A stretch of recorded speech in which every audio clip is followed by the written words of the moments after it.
ito ay rated SPG. Striktong patnubay at gabay ng magulang ang kailangan. Maaaring may masiselang tema, lengguwahe, karahasan, sexual, horror o droga na hindi angkop sa mga... Magsisimula na ngang maging miserable ang buhay ni Marge at hindi na nga muling mananahimik ang kanyang buhay dahil simula nang makapasok na nga siya sa pamilya ng mga Torrecampo, malalaman niya na nga unti-unti ang mga lihim na tinatago ng mga Torrecampo na siyang sisira sa kanyang buhay.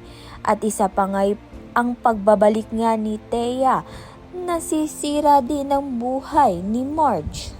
Sa pagbabalik nga ni Thea, aakitin niya nga itong si Edward upang makapasok nga sa pamilya Torrecampo. Sa kabilang banda naman nga naging miserable na nga ang buhay ni Edward dahil hindi niya nga matanggap na ang pinakamamahal niyang babae na si Marge ay piniling may pakasal nga dito kay Greg. Kaya naman nga't feeling nga niya wala na ngang nagmamahal sa kanya, naapektuhan na nga ang trabaho niya. Kaya naman nga pinagsabihan nga siya ng kanyang ama na si Greg. Kaya naman nga't yan at iba pa ang dapat nating pakaabangan. Maraming salamat sa iyong panunood.